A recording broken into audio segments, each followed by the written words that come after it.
অনেকে এরকম বয়ানে করছে মাহফিলে বৈশা, গণতন্ত্র হারাম, কুফরি মতবাদ।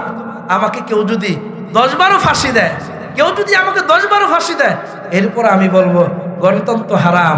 আর আপনাদেরকে সাক্ষী রেখে বলি, আমি যদি কোনোদিন গণতন্ত্রের ভিতরে যাই তাহলে আমার ঈমান থাকবে না, আমার ঈমান চলে গেছে। এরকম কথাও অনেক ওলামায়ে কেরাম বলছে। আজকে এরকম সুন্দর সুন্দর কথা বইলা 10 বার ফাঁসি দিলেও আপনি গণতন্ত্রে ঢুকবেন না। এখন তো আপনি গণতন্ত্রে ঢুকলেন, এক লোক আমাকে ভিতরে বলতেছে, হুজুর আপনারা যদি এরকম উল্টা পাল্টা করেন তো আমরা কোথায় যাব? কথা তো ঠিক বলছি। মাহফিলে এসে উল্টা পাল্টা কথা কেন বলেন?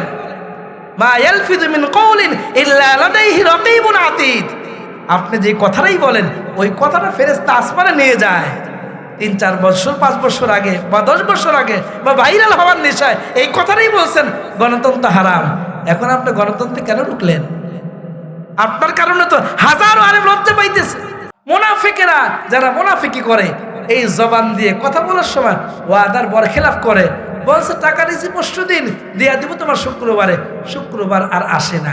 এই যে ওয়াদার বরখেলাপ করে, এরা হলো মুনাফিক। যুদ্ধের ময়দান থেকে পলায় গেছে, এরাও মুনাফিক। মুহতারাম হাজিরিন, আমাদের মাহফিলগুলোতে অনেক সময় মুনাফিক স্বরূপ আচরণ হয়ে যায়।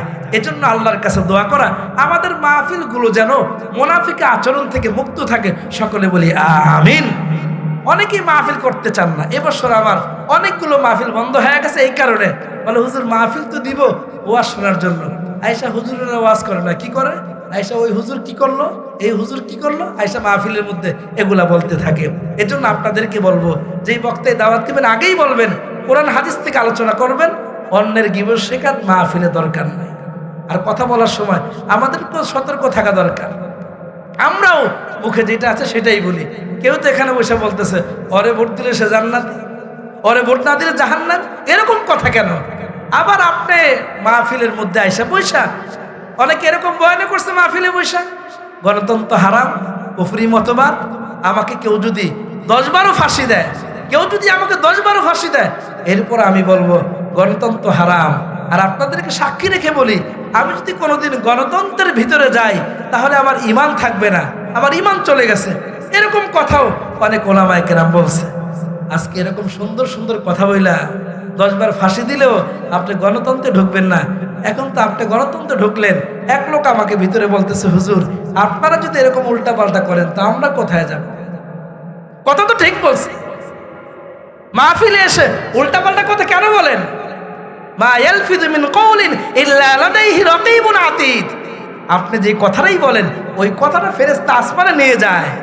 3-4 বছর 5 বছর আগে বা 10 বছর আগে বা ভাইরাল হওয়ার নেশায় এই কথাটাই বলছেন গণতন্ত্র হারাম। এখন আপনি গণতন্ত্রে কেন ঢুকলেন?